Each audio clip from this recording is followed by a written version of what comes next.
Kapag naririnig natin ang salitang imperyo, naiisip agad natin ang Roma na sinakop ang halos buong Europa o ang Great Britain na ginawang kolonya ang kalahati ng daigdig. Pero sa kasalukuyang panahon, may isang imperyo na hindi gumagamit ng espada o kanyon, kundi ng dolyar, teknolohiya at impluensya. Ito ang American Empire. Hindi opisyal, hindi ipinagmamalaki, pero ramdam mo ito saan ka man naroroon. Mula sa mga pelikulang pinapanood mo, sa cellphone na hawak mo ngayon, sa fashion, musika na sinusunod ng karamihan, at maging ang perang nagpapatakbo ng pandaigdigang ekonomiya. Isang imperyo na hindi kinakailangang manakop para maghari, dahil ang buong mundo mismo ang lumalapit dito. Sa episode nating ito, ating sasagutin ang katanungang, ano nga ba talaga ang American Empire? Paano ba ito nabuo? At sa ating panahon ngayon, nananatili pa rin ba itong pinakamakapangyarihang imperyo sa daigdig?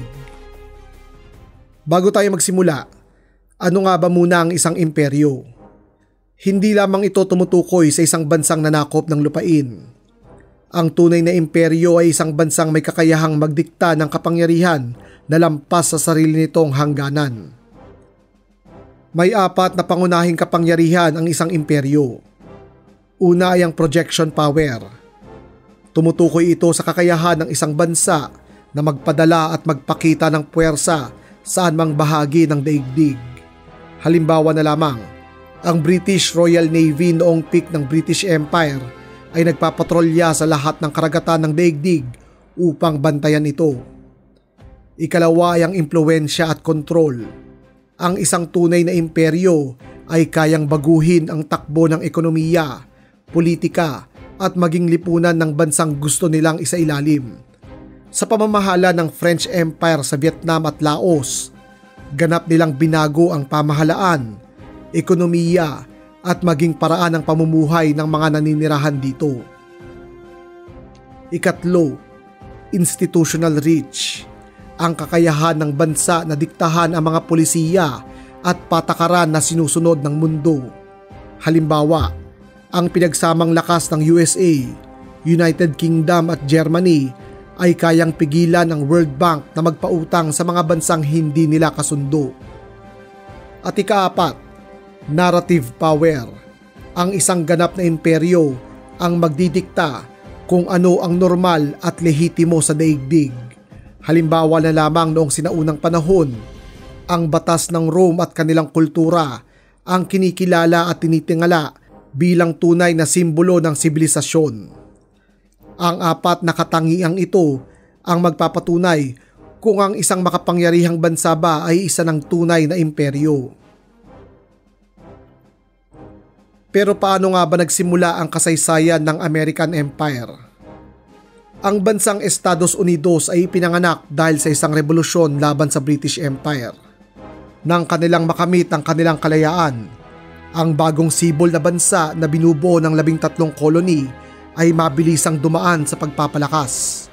Mula sa silangan, mabilis na dinurog ng mga Amerikano ang mga Native American at iba pang mga kalaban sa North America, hanggang kanilang ganap na masakop ang buong contiguous United States na alam natin sa kasalukuyan. Para sa mga Amerikano, ang pagiging pandaigdigang imperyo ay kanilang tadhana. Ayon sa Manifest Destiny, isang manifestong naisulat noong 1850s, ang Amerika ay nakatadhanang magpalawak at ipakalat sa mundo ang isang regalo. Ang regalo ng tamang pamumuhay, ang The American Way. Dala-dala ang apoy ng American nationalism at paniniwalang dapat ipakalat ang American Way. Nagsimulang mangangkin ng lupain ng USA. Isa-isang bumagsak sa kamay ng Amerika ang mga maliliit na isla sa Pacific tulad ng Midway, Hawaii at iba pang mas maliliit na kapuluan. Gayunpaman, ganap na magiging imperyo ang USA noong 1898 nang kanilang makalaban ang nanghihinang Spanish Empire. Sa isang hindi patas at napakabilis na digmaan, dinurog ng industrialized na Amerika ang matandang Spanish Empire sa mga labanan sa Cuba at Manila Bay. Kinamkam ng mga Amerikano ang natitirang lupain ng Spanish Empire sa Cuba, Guam, Puerto Rico at Pilipinas. Sa pagwawaging ito sa digmaan, ang USA ay kinilalang isa ng ganap na global power.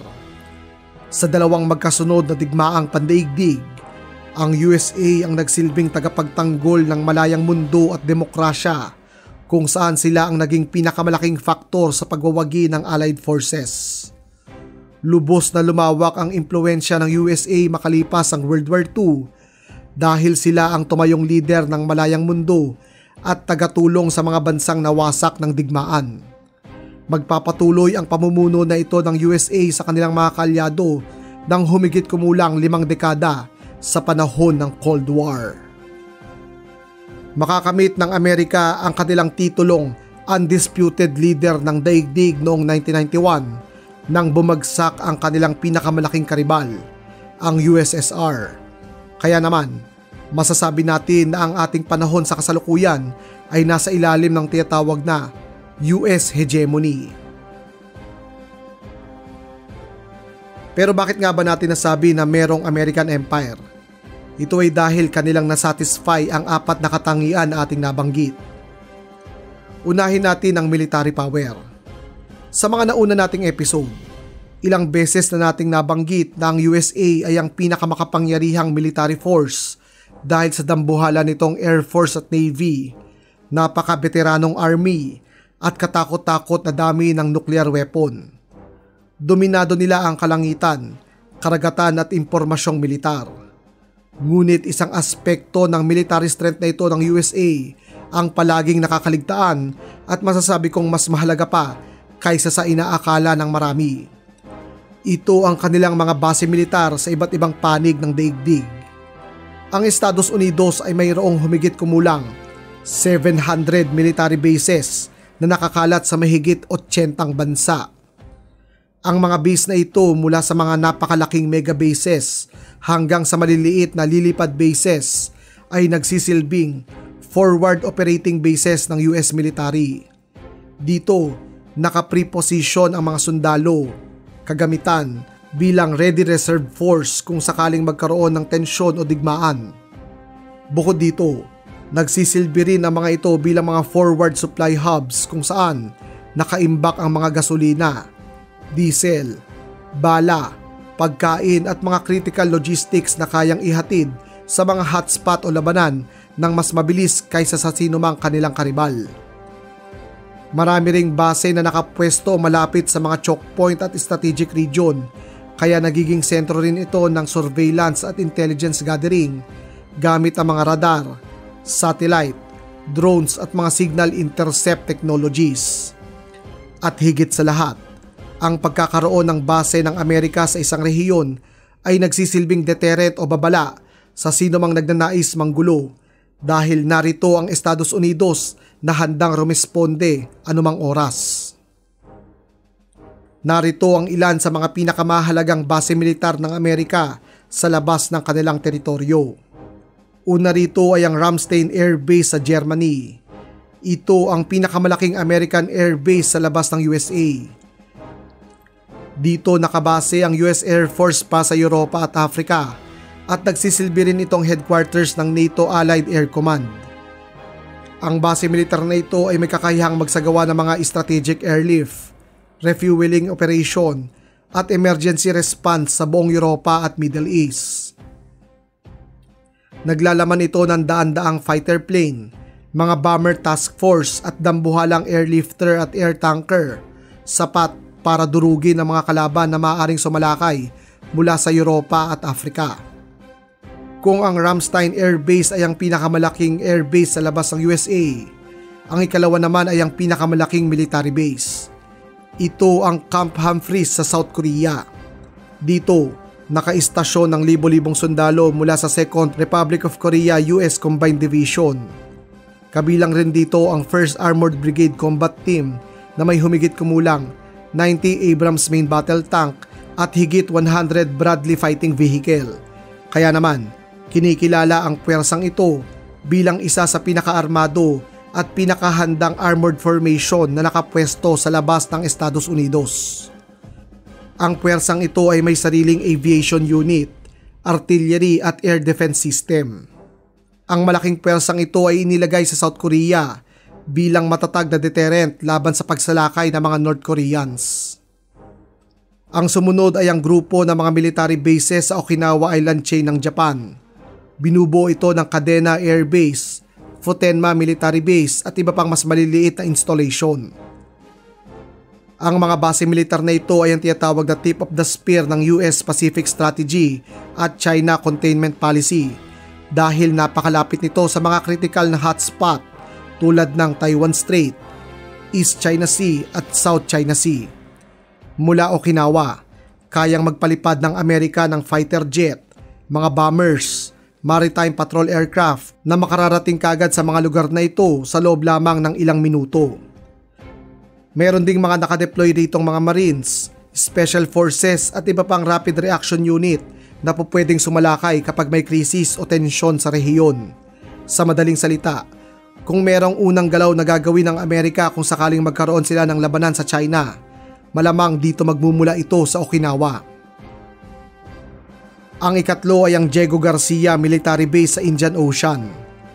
Isa itong napakahalagang strategic base kung saan nakapwesto ang mga B-52 at B-2 bombers ng Amerika sa mga nakaraang operasyon ng Estados Unidos, kabilang na sa mga airstrikes laban sa mga target sa Iraq.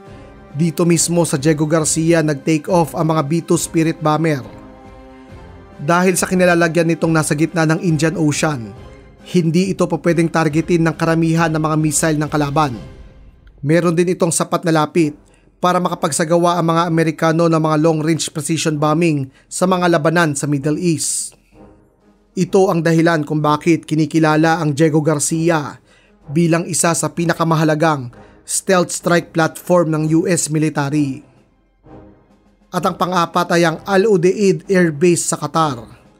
Ang base militar na ito ay sentro ng operasyon sa buong Middle East. Dito matatagpuan ang Combined Air Operations Center, ang utak sa lahat ng mga air mission ng USA at NATO sa rehiyong ito. Mula rito, pinamumunuan ng mga Amerikano ang mga airstrike, surveillance mission, aerial refueling at real-time battlefield monitoring mula sa Iraq, Syria, Afghanistan hanggang sa buong Persian Gulf.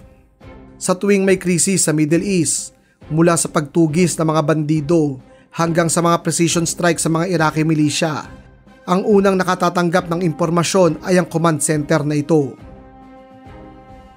Ang napakaraming base militar na ito, dagdag pa ang 11 super carrier ng US Navy, ay nagbibigay sa mga Amerikano ng isang napakalawak at halos walang kapantay na kakayahan sa power projection. Ibig sabihin, kaya nilang magpakilos ng hukbo, fighter jet, special forces, bombers at mga naval fleet sa anumang kontinente sa loob lamang ng ilang oras o araw. Kadalasan, ang USA ay hindi na kinakailangang magpaputok ng bala o kanyon dahil ang simpleng presensya lamang ng kanilang carrier strike group o pagtatayo ng kanilang military base ay sapat na upang patahimikin ang isang rehiyon. Ang sumunod na lakas ng American Empire ay ang kanilang economic power. Ang USA ay ang pinakamalaking ekonomiya sa daigdig na may GDP na aabot ang $27 trillion. Mas malaki pa kaysa pinagsamang ekonomiya ng Japan, Germany at United Kingdom. Sa laki nito, ang US economy ang kumakatawan sa humigit kumulang 25% ng buong global GDP. Kaya naman, anumang galaw nito ay may epekto sa lahat ng bansa sa mundo. Bukod dito, mahigit 100 bansa ang direktang nakaasa sa kanilang ekonomiya mula sa kalakalan, remittances, investment at maging pag-import ng teknolohiya at pagkain. Sa katunayan, ang China, ang kanilang pinakamahigpit na karibal, ay may mahigit $700 billion worth ng trade volume sa Amerika kada taon. Kung nanaisin ng Amerika na gipitin ng isang bansa, pwede nitong gamitin ang kanilang economic power para makuha ang kanilang nais. Isa sa pinakakaraniwang paraan nito ay ang taripa o tariff, kung saan Tinaasan ng mga Amerikano ang buwis sa mga inaangkat na produkto mula sa isang bansa para pahirapan ang kanilang ekonomiya. Pwede rin silang magsagawa ng sanksyon sa isang bansa kung saan pipigilan nila ang bansang ito makagamit ng dolyar o hindi nila bebentahan ng mga produkto at mga kritikal na teknolohiya. Sa sobrang laki ng ekonomiya ng Estados Unidos at sa lawak ng koneksyon nito sa pandaigdigang kalakalan, ang simpleng pag-adjust ng kanilang polisiya ay sapat para magkaroon ng krisis sa kabilang bahagi ng daigdig. Bukod sa pagkakaroon ng napakalaking ekonomiya, ang USA din ang may kontrol sa pinakamahalagang currency o salapi sa kasalukuyang panahon. Ito ang US dollars. Ang dolyar ang dugo ng global economy. Kapag bumagsak ang dolyar, nanginginig ang ekonomiya ng buong mundo. Hindi lamang ito simpleng pera, ito ang pangunahing reserve currency ng planeta. Ginagamit pambayad ng langis, global trade, utang, international banking, at halos lahat ng mahalagang transaksyon sa mundo. Ibig sabihin, kahit ayaw mo sa Amerika, wala kang takas. Kailangan mo pa rin gumamit ng dolyar para makapagnegosyo ka sa global stage. Marami din sa mga institusyong nagpapautang at tumutulong sa national development tulad ng World Bank at International Monetary Fund ay nasa ilalim din ng impluwensya ng USA. Kung nais mong makautang sa mga ito, kinakailangan muna nilang sumunod sa mga rules na pinatutupad ng mga Amerikano. Ang pangatlong aspekto ng American Empire ay ang cultural power o epekto sa kultura ng daigdig. Bagamat nagmula ang wikang Ingles sa United Kingdom, ang modernong anyo nito ay naging simbolo na ng American influence mula sa negosyo, agham, entertainment, internet hanggang diplomacy. Mahigit 1.5 bilyong katao sa buong mundo ang gumagamit o nakaiintindi ng English. Kaya naman, ito ang most widely spoken language sa buong mundo at malaking bahagi nito ay dahil sa lakas ng kulturang Amerikano. Gayunpaman, wala na sigurong mas malaking simbolo ng US cultural power kaysa sa Hollywood. Ang larangan ng entertainment ay dinodomina ng Hollywood film na hindi lamang gumagawa ng pelikula, kundi nagtatakda rin ng global standard pagdating sa storytelling, visual, acting at maging ideolohiya. Ang mga pinakasikat na icon ng ating panahon ay malamang sa malamang produkto rin ng Hollywood o naipalabas na rito, tulad na lamang ni Superman, Harry Potter, Batman, Iron Man at kung sino-sino pa. Ang American music mula sa jazz, blues, rock, hip-hop, pop hanggang electro-dance music ay hindi lamang naging batayan ng modernong tunog ng buong mundo, kundi naging sentro din ng global music identity. Marami sa mga musika na napoproduce sa iba't ibang bansa, bagamat orihinal nilang isinulat, ay kadalasang inspired ng tunog, style at genre na nagmula sa Amerika. At ang ikaapat, Digital Empire. Sa modernong panahon, isang panibagong teritoryo ng kapangyarihan ang nabuo. Hindi ito sa lupa, dagat o kalangitan, kundi sa internet. At dito, ang Estados Unidos ang tunay na hari. Ang Google, YouTube, Meta, Apple, Microsoft ay hindi lamang mga kumpanya, kundi ang mismong skeleton ng global digital infrastructure at kung bumagal o bumagsak ito, kasama nilang babagsak ang buong global trade economy.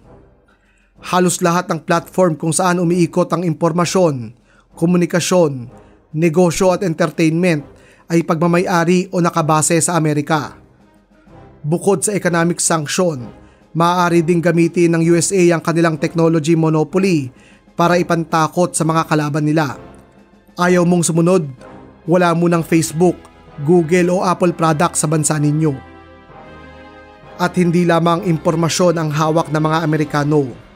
Ang Estados Unidos din ang nangungunang exporter ng mga high-tech products sa mundo tulad ng smartphone, computer processor, aerospace system, advanced semiconductor hanggang operating system at mga software. Ang Apple, Qualcomm, Intel, Nvidia at Boeing ay ilan lamang sa mga kumpanyang Amerikano na nagtatakda ng global standard sa high-tech manufacturing. Bukod sa mga nabanggit, ang mga pinakamahalagang patent sa modernong teknolohiya mula sa AI system, microchips, advanced robotic, biotechnology hanggang cybersecurity ay rehistrado at pagmamay-ari ng mga kumpanyang Amerikano. Dahil dito, kahit ang mga bansang teknolohikal na kalaban o karibal ng Estados Unidos ay napipilitang umasa sa mga American patent, American software o American component para gumana ang kanilang sariling industriya. Sa kabila ng kanilang napakalawak na kapangyarihan, kontrol at impluwensya sa daigdig, hindi pa rin hayagang tinatanggap ng mga Amerikano ang katawagang imperyo. Pero bakit? Dahil ang pundasyon ng Estados Unidos ay nakabaon sa idealismo, sa paniniwala na sila ang tagapagdala ng kalayaan, demokrasya at karapatang pantao. Ang salitang empire ay taliwas sa kanilang pambansang identity bilang bansang lumalaban sa kolonyalismo. Kaya imbis na tawaging imperyo ang kanilang bansa, mas nais ng mga Amerikano tatawagin ang kanilang bansa bilang tagapagtanggol ng demokrasya. Kahit ang aktwal na lawak ng kanilang impluwensya at kontrol ay tumutugma sa katangian ng isang makabagong imperyo. Para sa ating susunod na episode, ating pag-usapan ang pinakamahigpit na kaalyado ng USA sa Asia. Ito ang Japan. Ano nga ba ang nangyari sa bansang minsang nagpayanig sa Pacific? Gaano nga ba sila kalakas ngayon? At ano ang kanilang gampanin sa makabagong arena ng geopolitics? Kung naghahanap ka pa ng ibang episode kagaya nito, nais kong i-recommenda sa inyo ang ating episode na pinamanggatang Kontrahin ng China, ang NATO ng Asia.